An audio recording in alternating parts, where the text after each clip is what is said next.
लगेच आपण याच्यानंतर दुसरं जे कंटेंट आहे हे बघणार आहे.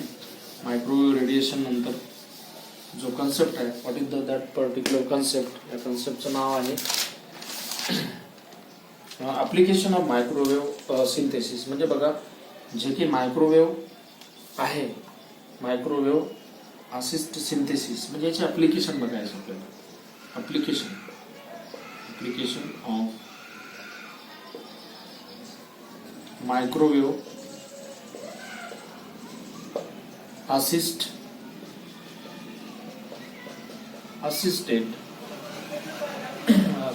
सिंथेसिस. म्हणजे हे जे समजा आपण प्रिव्हियस जे समजा रिएक्शन बघितलेले आहे, we have to already discuss what is the role of microwave synthesis, then what are the important substituent we have to use for further that procedure, then how to protect that reaction, then how to prepare that reaction, then how to get desired reaction, then how to prepare that particular microwave synthesis. We have to discuss now application. म्हणजे आता आपल्याला काय बघायचे, application म्हणजे microwave synthesis मध्ये कितपत महत्वाचं आहे, किती महत्वाचं आहे, किती इम्पॉर्टंट आहे, हे आपण आता बघणार आहे. तर बघा, पहिला जो काही समजा कन्सेप्ट आहे याच्यामध्ये असं म्हटलेलं आहे की application of microwave radiation chemical synthesis involve use the acceleration of chemical synthesis. म्हणजे जनरली जे की केमिकल रिएक्शन आहे, त्या केमिकल रिएक्शन मध्ये मायक्रोवेव्ह रेडिएशनचा महत्वाचा रोल आहे. त्याच्यानंतर असं दिलेलं आहे की microwave enhance synthesis result in faster reaction. म्हणजे या जरी समजा मल्टी स्टेप मध्ये आपल्याला रिएक्शन मिळत आहे, we have to get maximum yield in multi step at that situation, that reaction it is referred as faster reaction. म्हणजे जरी आपण 4 स्टेप मध्ये रिएक्शन करतोय, पण आपण within minimum time we have to perform maximum yield. म्हणजे ही reaction कशी आहे, फास्ट आहे. म्हणजे this reaction it is considered as a fast reaction. म्हणजे रिएक्शनला जास्त वेळ लागणार नाही, मिनिमम वेळेमध्ये रिएक्शन आपण परफॉर्म करणार आहे. त्याच्यानंतर बघा की higher yield and instant product purity. म्हणजे बघा, जे काही मिळणारं प्रोडक्ट आहे ते पण सुद्धा काय हाय क्वालिटीचं. म्हणजे हायर यील्ड म्हणजे मॅक्सिमम यील्ड मिळणार आहे. म्हणजे when we have to perform microwave synthesis at that situation, we have to synthesize that particular reaction in minimum time, maximum product. This reaction it is called as faster reaction, and their reaction yield of the reaction is higher, and that yield it is considered as a pure. म्हणजे pure form, म्हणजे तो मिळणारा product जो आहे तो सुद्धा pure form म्हणजे मिळणार आहे. That reaction is called as desired reaction. म्हणजे अतिशय महत्वाची रिएक्शन आहे. कमीत कमी वेळेमध्ये रिएक्शन परफॉर्म करतोय. त्या सिंथेसिस मध्ये जनरली केमिकल रिएक्शन मध्ये मायक्रोवेव्हचं आपल्याला काम पडणार आहे. रिएक्शन जे होणारी आहे ते खूप फास्ट रिएक्शन होणार आहे. त्याच्यानंतर त्याचा प्रोडक्ट सुद्धा आपल्याला हाय मिळणार आहे. त्याच्यानंतर त्या रिएक्शनचा जे प्रोडक्ट असेल तो सुद्धा प्युअर फॉर्म मध्ये मिळणार आहे. म्हणजे याला आपण काय म्हणू, application of this are the applications of काय मायक्रोवेव्ह सिंथेसिस. अजून बघा काय दिलेलं आहे की microwave assist synthesis, organic synthesis has been foremost one of the most research application of microwave chemical reaction. म्हणजे अजून असं म्हटलेलं आहे की हे जे समजा मायक्रोवेव्ह सिंथेसिस आहे ते रिसर्चच्या कामासाठी सुद्धा अतिशय महत्वाचं आहे. इट इज रिसर्च रिलेटेड असो one of the most application. म्हणजे रिसर्च रिएक्शन मध्ये सुद्धा याचं महत्वाचं रोल आहे. त्याच्यानंतर अजून काही जर ऍप्लिकेशन असेल बघू आपण. त्याच्यानंतर असं म्हटलेलं आहे की microwave heating green chemistry principle and combination chemistry well known reaction were conducted in neat and run of the micro scale. म्हणजे बघा, हे जे समजा रिएक्शन आहे, हे रिएक्शन आपण आताच म्हटलेलं आहे की रिएक्शन फास्ट आहे. मायक्रो स्केलवर सुद्धा आपण हे रिएक्शन परफॉर्म करू शकतो. That reaction is also called as application of microwave काय सिंथेसिस. म्हणजे असे महत्वाचे त्याचे ऍप्लिकेशन आहे. केमिकल रिॲक्शन मध्ये मिळणारा प्रोडक्ट सुद्धा चांगल्या पद्धतीने मिळणार आहे. These are the applications of microwave assist. त्याच्यानंतर बघा एक असं रिॲक्शन दिलेले आहे, म्हणजे आता बघा वेगवेगळ्या रिॲक्शन मध्ये ही प्रोसेस आपण ही टेक्निक अप्लाय करणार आहे. तर जे काही याच्यामध्ये सिंथेसिस म्हणजे कशा पद्धतीने होते हे दिलेलं आहे. तर पहिलंच जे काही सिंथेसिस आहे त्याचं नाव दिलेलं आहे इस्टरिफिकेशन. म्हणजे just on the basis of this techniques green chemistry we have to perform different types of synthetic reaction. आता बघा पहिली जी रिॲक्शन आहे ते इस्टरिफिकेशनची रिॲक्शन आहे. इस्टरिफिकेशन. आता बघा इस्टरिफिकेशन रिॲक्शन. आता याच्यामध्ये असं नाव दिलेलं आहे की इस्टरिफिकेशन म्हणजेच इस्टर म्हणजे काय, इस्टर तुम्हाला काय करायचं आहे, परफॉर्म करायचं आहे आणि तो फॉर्म करायचा. फिकेशन म्हणजे रिॲक्शन, म्हणजे तुम्हाला इस्टर परफॉर्म करायचं किंवा इस्टर फॉर्म करायचं आहे, त्या रिॲक्शनला इस्टरिफिकेशन रिॲक्शन असं बोललं जातं. आता बघा की इस्टरिफिकेशन रिॲक्शनचं ते नेमकं जे कन्सेप्ट आहे ते काय आहे. तर बघा फिशर इथे काय म्हटलेलं आहे की Fischer esterification is one of the most fundamental reaction in carboxylic chemistry. It the typical protected for the reaction carboxylic acid, alcohol and reflux in the presence of acid catalysis approximately our generated and product. म्हणजेच बघा काय म्हटलेलं आहे की इस्टरिफिकेशन करता वेळेस जे काही याच्यामध्ये रिॲक्टंट आहे तो रिॲक्टंट जवळपास ऍसिडिक फॉर्म मध्ये असणं अतिशय गरजेचं आहे आणि त्याच्यामधला जो काही समजा प्रोडक्ट आहे त्या ऍसिडचं कन्व्हर्शन इस्टर मध्ये करायचं. आता बघा तुम्हाला इस्टरचा मॉलिक्युलर फॉर्म्युला सुद्धा माहित असणं तेवढं गरजेचं आहे. सी डबल बॉन्ड ओ आणि इथे ओ, सी डबल बॉन्ड ओ आणि इथे ओ एच म्हणजे ऍसिड. त्याच्यापासून आपल्याला ऍसिड पासून हे झालं, इथे समजा कुठलाही ग्रुप असेल हे झालं ऍसिड आणि या ऍसिड पासून आपल्याला काय करायचं आहे, इस्टर फॉर्म करायचं आहे. म्हणजेच RCOOR म्हणजे अशा प्रकारचा ग्रुप आपल्याला काय करायचा आहे, फॉर्म करायचा आहे. म्हणजेच याच्यामध्ये हा जो ऍसिड ग्रुप आहे याला आपण ऍसिड म्हणू शकत नाही, कारण की या ग्रुपमध्ये अशा प्रकारची कंडिशन आहे सी डबल बॉन्ड OH किंवा COOH असं कन्सिडर करू आपण थोड्या वेळासाठी. आणि याच्यामध्ये एकच समजा कुठला तरी अल्किल ग्रुप आहे, याच्यामध्ये एकच आहे आणि हा दुसरा आहे, म्हणून याला इस्टर असं म्हटलेलं आहे. म्हणजे the combination of two alkyl group it is directly bonded with one alkyl group it is also known as काय इस्टर. म्हणजे या इस्टरमध्ये दोन ऑक्सिजन ॲटम असणं अतिशय गरजेचं आहे. म्हणजे one hydroxy group it is replace by another group of atom. That process, that synthesis, that preparation it is called as esterification reaction. म्हणजे आता बघा एक आपण रिॲक्शन परफॉर्म करू तेव्हा तुमच्या लक्षात येईल की what happen for the esterification reaction. I may write down like this compound is there. म्हणजेच ॲज अ रिॲक्टंट म्हणून इथे बेन्झोइक ऍसिड घेतलेला आहे. तर तुम्हाला माहित असेल बेन्झोइक ऍसिडचा फॉर्म्युला इथे CO आणि इथे OH. This is the structure of benzoic acid. हा बेन्झोइक ऍसिडचा फॉर्म्युला स्ट्रक्चर बेन्झोइक ऍसिड. आता बघा या बेन्झोइक ऍसिड आपल्याला याच्यापासून इस्टर तयार करायचा. म्हणजे इन द प्रेझेन्स ऑफ आता कुठला तरी ते एक रिॲक्टंट घेतलेला आहे तो ट्रीट करायचा आहे. C3H7OH म्हणजे प्लस N टाइम्स C3H7OH. इथे N टाइम्स दिलेला आहे परंतु आपल्याला N टाइम फॉर्म करायचं नाही आहे, आपल्याला वन टाइमच फॉर्म करायचं आहे. तर what happen for further reaction and mechanism.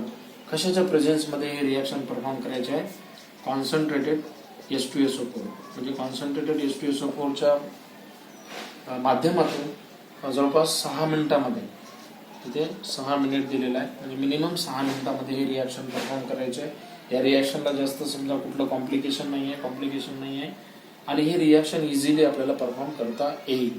आता बघा हा जो समजा H2SO4 आहे या H2SO4 ला आपल्याला वेगळ्या फॉर्ममध्ये लिहून याच्यामधला जो बेस आहे तो बेस वेगळा करून याच्यामधला प्रोटॉन ऍब्स्ट्रॅक्ट आपल्याला करावा लागेल की जेणेकरून C डबल बॉन्ड O हा ग्रुप जसा तसंच राहिला पाहिजे आणि त्याला कुठला तरी एक अल्किल ग्रुप अटॅच झाला पाहिजे. म्हणजेच हा जो समजा ग्रुप आहे हा अल्किल ग्रुप असं कन्सिडर करा. अल्किल अल्कोहोल आहे पण हा ग्रुप इथे आपल्याला अटॅच करायचा आहे. म्हणजे याच्यामधून जो एक प्रोटॉन आहे आपल्याला काय करायचं आहे, इथून उडवायचा आहे, इथून डिपार्ट करायचं आहे. तर व्हॉट हॅपन म्हणजेच बघा याचं जे काही समजा हे रिॲक्टन मीडियम दिलेलं आहे, रिॲक्शनचं मीडियम असं दिलेलं आहे की हे जे समजा रिॲक्टंट आहे बेन्झोइक ऍसिड याचं कन्व्हर्शन अशा पद्धतीने केलेलं आहे. सी इथे ओ आणि इथे C3H7 दिलेलं आहे. म्हणजे याच्यामधला जो बेटर लिव्हिंग ग्रुप आहे तो इथून डिपार्ट केलेला आहे. म्हणजे what happen when we have to perform such type of reaction. आणि याला असं नाव दिलेलं आहे की प्रॉपिल बेन्झोएट. याचं नाव आहे प्रॉपिल बेन्झोएट. म्हणजे बघा हा जो समजा ग्रुप आहे हा प्रॉपिल ग्रुप आहे आणि हा जो एवढा पार्ट आहे ह्याला बेन्झोएट पार्ट असं म्हणू आपण. तर हाऊ टू प्रिपेअर दॅट, कशा पद्धतीनं तो प्रिपेअर करायचा. तर बघा आपण त्याचं मेकॅनिझम घेऊ. What happen when we have to perform such type of reaction, such type of product also, such type of preparation also, with the help of esterification reaction, with the help of concentrated H2SO4, and we have to perform this reaction within 6 minutes. तर what happened? कशा पद्धतीनं ते reaction perform करायचे बघा. इथे लक्ष द्या. इथे C, इथे O. आपण याला अशा पद्धतीनं जरी लिहिलं तरी चालेल. C∫O आणि इथे OH असं लिहिलं तरी काही बिघडणार नाही, किंवा याला असंही लिहिलं तर काही बिघडणार नाही. म्हणजे बघा आता आपल्याला काय करायचं आहे, हा C3H7 आणि इथे OH म्हणजेच हा प्रॉपिल अल्कोहोल आपण याच्यावर ट्रीट करणार आहे. तर ते काय नेमकं तर तुमच्या लक्षात आलं असेल की हा एवढा जो ग्रुप आहे हा इथे डायरेक्ट तुमच्या समोर दिसतोय. याच्यामधला हा जो ग्रुप आहे हा डिपार्ट झालेला दिसतोय, इथे कुठं दिसत नाहीये. आणि या कंडिशन मधला 1-2 ऑक्सिजन ॲटम या कार्बन ॲटम सोबत डायरेक्टली कनेक्टेड आहे. म्हणजे याच्यामधला हा जो प्रोटॉन आहे हा प्रोटॉन आपल्याला इथून डिपार्ट करायचा आहे. तर व्हॉट हॅपन, कशा पद्धतीने डिपार्ट करायचा आहे. H+ आणि OH निगेटिव्ह. म्हणजे इथे बघा ऍसिडिक आणि बेसिक मीडियम मधलं जे काही समजा इंटरॅक्शन आहे ड्यू टू द पोलरायझेशन. आता इथे पोलरायझेशन ना due to the force of attraction partial single bond किंवा half added are it is considered as interaction. What happen after then we have to interact this two species. Water molecule it will be easily depart from this condition. म्हणजे बघा याच्यामध्ये काय होईल, हा OH आणि हा H याच्यामध्ये interaction झाल्यानंतर हा वॉटर मॉलिक्युल इथून डिपार्ट होईल. म्हणजे आपल्याला अशा प्रकारची कंडिशन मिळेल.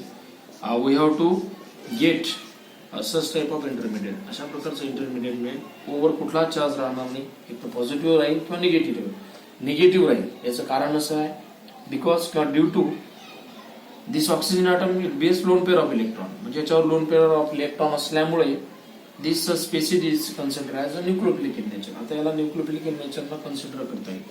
आणि after than we have to apply C3H7. आता बघा कार्बन ॲटमवर कुठला चार्ज राहील, म्हणजे याच्यामधला बेटर लिव्हिंग ग्रुप आपण डिपार्ट केल्यानंतर this carbon atom it contain positive charge. Same type of reaction we have to perform here. म्हणजे इथे सुद्धा अशाच प्रकारची स्टेप आपल्याला अप्लाय करायचे. This negative part and this positive part it is come close together and formation of a chemical bond. म्हणजे याच्या मधोमध्ये chemical bond form होईल आणि याच्यापासून आपल्याला अशा प्रकारचा प्रोडक्ट मिळेल. म्हणजेच इथे C∫O याला असं लिहिलं चालेल. ओला आपण कुठला ग्रुप अटॅच केला, C3H7. बरोबर आहे. इथे C∫O असं सुद्धा लिहू शकता किंवा याला अशा पद्धतीने सुद्धा लिहू शकता.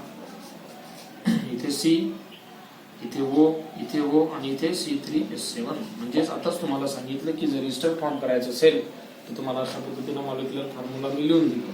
बरोबर आहे. That is called as ester. किंवा इथे ROR जरी लिहिलं that is also called as ester. म्हणजे इथे सुद्धा तशीच कंडिशन आहे. हा कार्बन कन्सिडर करा, हा अल्किल ग्रुपचा. इथे दोन ऑक्सिजन ॲटम आहे आणि हा जो ग्रुप आहे याला R कन्सिडर करा. आणि that reaction is esterification reaction. That phenomenon it is called as esterification reaction. याला आपण एस्टरिफिकेशन रिॲक्शन असं कन्सिडर करू शकतो. त्याच्यानंतर बघा नेक्स्ट रिॲक्शन आपण परफॉर्म करू, फ्राईज रिअरेंजमेंट. हे लक्षात आलं असेल की इस्टर कसं फॉर्म करायचं. नेक्स्ट रिॲक्शन बघा. नेक्स्ट रिॲक्शनचं जे काही कन्सेप्ट आहे it depends on that particular concept. Fries rearrangement. दुसरी रिॲक्शन आहे फ्राईज रिअरेंजमेंट.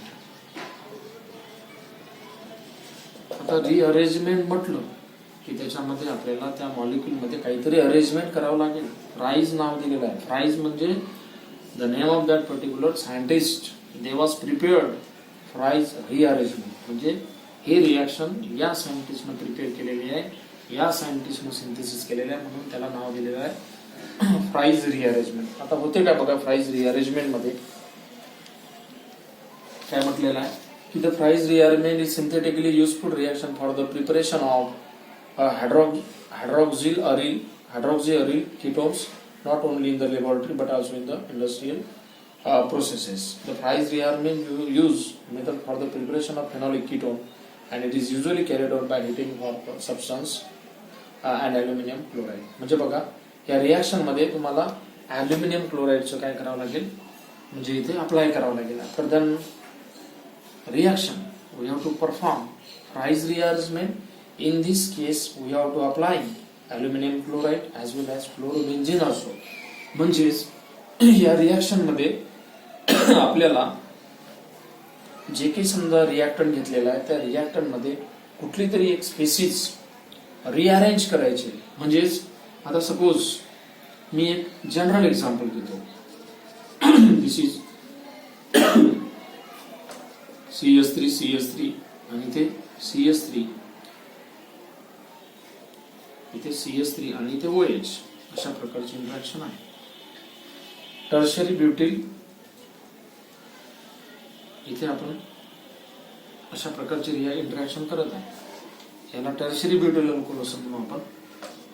टर्शरी ब्युटिल अल्कोहोल किंवा आपण ब्रोमाइड घेतलं तरी चालेल. काही अल्कोहोल घेऊ काही प्रॉब्लेम नाही. अल्कोहोल. आता बघा या टर्शरी ब्युटिल अल्कोहोलचं आपल्याला रिअरेंजमेंट रिएक्शन करायची आहे तर आपल्याला अशा प्रकारचं अरेंज करावं लागेल. इथे CS3 इथे डबल बॉन्ड इथे CS2 म्हणजे असं सुद्धा इंटरॅक्शन होते. किंवा आपल्याला रिअरेंजमेंट रिएक्शन मध्ये असं सुद्धा एखादा रिएक्टंट घेता येईल. इथे डबल बॉन्ड आणि इथे CS2 इथे OH घेता येईल. इथे OH आणि याच्यामध्ये जे काही समजा इंटरॅक्शन होणार आहे जवळपास मॉलिक्युलर फॉर्म्युला सेम असणं अतिशय गरजेचं आहे. त्याला रिअरेंजमेंट रिएक्शन असं म्हणता येईल. असं सुद्धा म्हणजे आता जे काही रिएक्शन मी लिहून दिलेलं आहे त्या रिएक्शनला असं सुद्धा स्वरूप देता येईल. इथे CS2 OH असेल आणि इथे हायड्रोजन ॲटम असेल आणि याच्यापासून जे काही मिळणारा प्रोडक्ट आहे तो अशा प्रकारचा असेल. CS3 इथे CS3 इथे CS3 आणि इथे OH. बघा मॉलिक्युलर फॉर्म्युला सेम आहे. याचा मॉलिक्युलर फॉर्म्युला आणि याचा मॉलिक्युलर फॉर्म्युला जवळपास सेम आहे. ऑक्सिजन ॲटम एक आहे. ऑक्सिजन ॲटम एक आहे.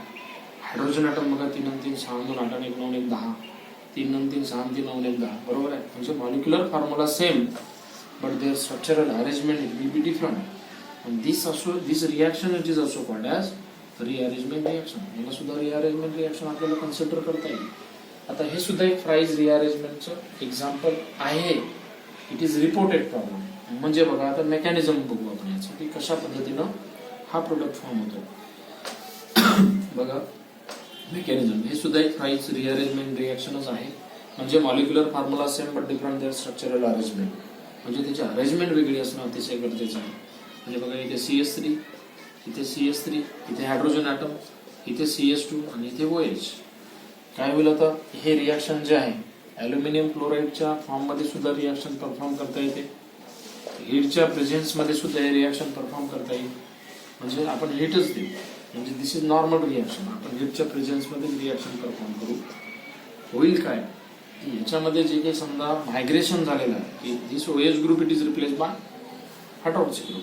म्हणजे हायड्रोजन ॲटमच्या ठिकाणी आपण OH आणायचं आणि हा हायड्रोजन ॲटम इथे मायग्रेट करायचा. म्हणजे 1 to शिफ्ट रिएक्शन सुद्धा म्हणता येईल. या रिएक्शनला कशा पद्धतीनं तर बघा इथे काय होईल की हा हायड्रोजन याच्यासोबत बॉन्ड फॉर्म करेल. म्हणजे इथे पॉझिटिव्ह स्पेसिस फॉर्म होईल. म्हणजे इथे CS3 इथे CS3 आणि हा बॉन्ड अशा पद्धतीनं जर समजा इथे इंटरॅक्ट होत असेल तर या कार्बन ॲटमवर सेंट्रल कार्बन ॲटमवर पॉझिटिव्ह चार्ज येईल. CS2 जशा तसं येईल.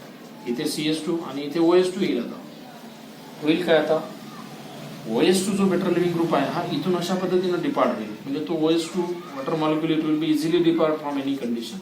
म्हणजे वॉटर मॉलिक्युल इथून आपण काय केलेलं आहे कम्प्लिटली डिपार्ट केलं. म्हणजे -S2 it will B depart from this condition. म्हणजे बघा अशा प्रकारचा प्रोडक्ट आपल्याला फॉर्म करायचा आहे. आता बघा इथे समजा असं जर समजा अशा पद्धतीने इंटरॅक्शन होत असेल आपण अशा पद्धतीनं करू. म्हणजे इथे निगेटिव्ह सेंटर डेव्हलप करू कारण की पॉझिटिव्ह सेंटर आपण ऑलरेडी इथे फॉर्म केलेलं आहे. म्हणजेच बघा याच्यानंतर आपल्याला काय करावं लागेल इथे CS3 ग्रुप आहे आणि CH2 वर कुठला चार्ज येईल इथे निगेटिव्ह चार्ज. त्याच्यानंतर इथे पॉझिटिव्ह चार्ज आहेच.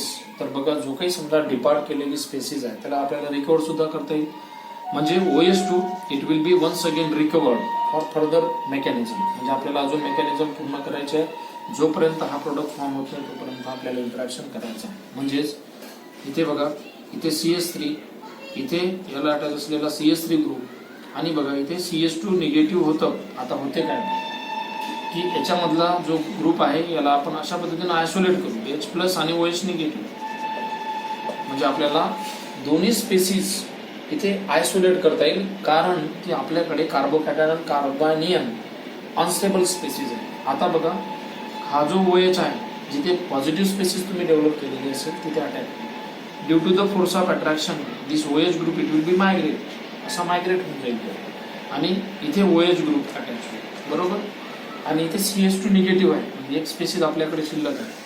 हा अशा पद्धतीने मायग्रेट होईल. पॉझिटिव्ह आणि निगेटिव्ह चार्ज इट विल बी काय प्रिपेअर किंवा फॉर्म पोलरायझेशन इज देअर. म्हणजे तिथे पोलरायझेशन होईल आणि इथे CH2 चं कन्व्हर्शन CH3 मध्ये होईल. म्हणजेच याला सुद्धा प्राइस रिअरेंजमेंट रिॲक्शन आपल्याला म्हणता येईल. म्हणजेच आपण काय केलं फक्त मॉलिक्युलर फॉर्म्युला सेम पण different structural arrangement. Molecular formula सारखाच आहे. याला हे नाव देतो याला सुद्धा हे नाव देतो. म्हणजे याचा आणि याचा मॉलिक्युलर फॉर्म्युला सेम आहे आणि याचा सुद्धा मॉलिक्युलर फॉर्म्युला सेम आहे. याला दुसऱ्या भाषेला आयसोमर सुद्धा म्हणतात. They are isomer of each other. अशा पद्धतीने सुद्धा आपल्याला याला डिटेक्ट करता येईल. That reaction it is called as Fries rearrangement.